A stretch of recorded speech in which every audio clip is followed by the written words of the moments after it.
Hello everybody, welcome back to Breslov.org. Today we're going to learn a beautiful lesson regarding to the Parshas Eikev, Moshe Rabbeinu's final messages to Klal Yisrael for eternity. And let's see what Moshe Rabbeinu was teaching us today. V'haya Eikev Tishmu'an. V'haya we know is a lashon of simcha. Right, Chazal teaches that. Eikev Tishmu'an, if the heel will listen, will even know, will know. Es ha-mishpatim, haile, these laws, ushmatim ha'isam, and uphold them. Masisam ha'isam, will do them, follow them. Neshama Hashem alekecha l'chos ha-bris, Hashem will watch for you the bris, the covenant, and the chesed that was promised to our forefathers. Let's understand from what Rabbeinu Zal teaches us in lesson Kuf Samach Tes 169. What does the Rebbe say? Anytime you see in the Torah Kedosha the word V'haya, it's a lashon of simcha. Sh'adam sarich liyes kol kach sameach ad shegam haraglin shehem akvayim yagishu es simcha. A person is supposed to be so malei simcha, V'haya is supposed to be so full of simcha that even your feet, the simcha goes down to the feet, goes down to the heels. How do you get this? How does one accomplish this? Via someone judging themselves. A person has to judge his actions. Honestly, we all make mistakes. But the question is, do we want to fess up to our mistakes? So you're going to fess up to mistakes one way or another. But if we do it here in this world, if we do it now, if we can do that, if we can be honest enough and we can talk to our Kadosh Baruch Hu and our Hizbaidus, speak to the Rebbeinu Shalom, all our shortcomings, or what I did wrong, and speak it out to the Rebbeinu Shalom and thank the Rebbeinu Shalom for everything. The way I conduct myself, I have to speak it out. Why is that? Because if there's judgment down here, if there's judgment, there ain't din lamala. So then there's no judgment upstairs. What does that mean? You know, we have a concept everyone knows. There's no double jeopardy, right? A person is tried for a crime, and he's acquitted on the crime. So we know that person that's acquitted can, even if they would bring him up on charges on the same thing again, there's new evidence, there's new this, they can't try him again because he was tried and he was acquitted. Look what we could do here. If we can speak to the Rebbeinu Shalom, we could speak out the mistakes that we made, the things that we did wrong, the things that didn't work out the way we wanted them to work out. So then we're not judged upstairs. Because upstairs we could say, hey, I was judged already down here. No double jeopardy. Amazing idea. A person has to speak with the Rebbeinu Shalom. And he has to request, and he has to beseech Hashem. Please Hashem, everything I do, I want to follow your Torah. That's what I want to do. I want to follow your Torah. And that's the secret to always being happy. Speak to the Rebbeinu Shalom, beg the Rebbeinu Shalom.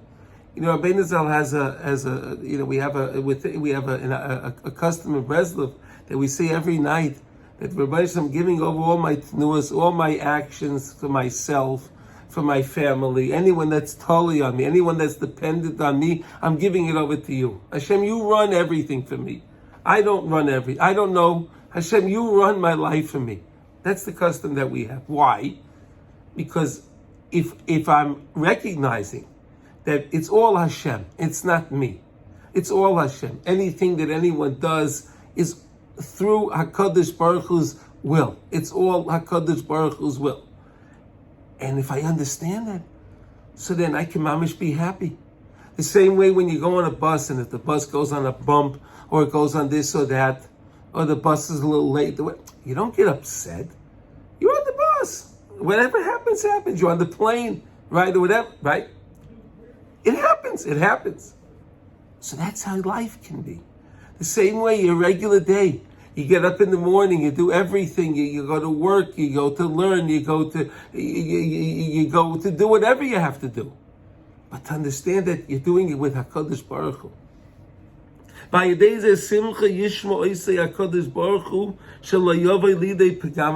Hashem helps us that we should stay away from the Begama bris, blemishing of the bris kodesh.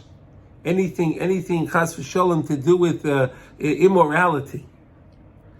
Now what the Rebbe says like this: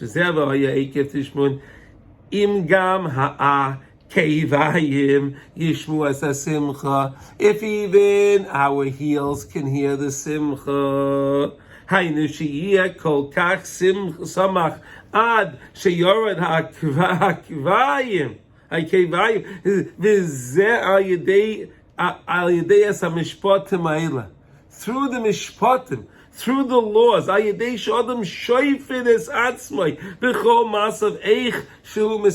by a person judging himself, how he conducted himself. He's honest in his Isbaidah, speaking to the Rabbi Shalom. He's honest. That's how we merit to get happiness. People want to know, how are people happy today? How they're happy? This is the secret. Is by the speaking to the Rabbi Shalom, speaking it out, begging the Rabbi Shalom to help me run correctly, to give over my tenuas to the Rabbi Shalom. By doing that, and I recognize it's not me, Hashem, it's you, Hashem, and I want you to run my life, so then I can be happy. I don't have to worry about it, because Hashem, you're running everything. Hashem's running everything anyway. But acknowledge it. Acknowledge that HaKadosh Baruch Hu, you're running everything. Please, you conduct everything. You run everything in my life. And via doing that, that leads me to mamish b'molei simcha. That's what it's all about. The Rebbe says, mitzvah gedola liyas b'simcha. It's in Tinyan. It's in the second book. It's in lesson 24. Mitzvah gedola liyas b'simcha tamid. It's a great mitzvah. Why? Why is that? What is the greatest mitzvah in the world that's not counted as a mitzvah? And what is the greatest aveira in the world that's not counted as aveira? You know what it is? Simcha is the greatest mitzvah in the world that's not counted as a mitzvah. Why? Because if a person's is molei simcha, he's filled with joy, he's going to want to do more mitzvahs. It's going to drive him to do more mitzvahs. But if chas v'sholem, the person's full of atzvos, he's full of depression, he's full of melancholiness, he's full of anxiety. So then it makes the person worried and he can't do mitzvahs. He can't do the mitzvahs. And that's why simcha is the greatest mitzvah. That's not a mitzvah. And atzvos is the greatest aved. It's not aved, because simcha will lead you to doing all of the mitzvahs. On the other hand, atzvos chas v'sholem will lead the person to do all of the averis. So that's what we're learning over here. V'hayas lashon simcha. Moshe Rabbeinu is teaching us this lesson. V'hayas lashon simcha. Eikiv tishman. If even if you can have a simcha that it goes down to the heels. How? It's a mishpatim a'ilah tishman. Ishmatim. You're going to keep the mishpatim. How do you keep the mishpatim? Judging ourselves in this world. Because again, if we judge ourselves in this world, we won't be judged in the next world. So look at this beautiful message that Moshe Rabbeinu leaves us with, taught to us by Rabbi Nachman, one of the greatest teachers that we ever had. And I want to wish everyone, and I want to thank everyone for listening. And also, thank you so much for always sending me the wonderful words of encouragement. And it's just amazing. And I thank everyone. And if you enjoyed this video, please hit the like button on the thing, and please share it with other friends and Chaverim family. Kol tov.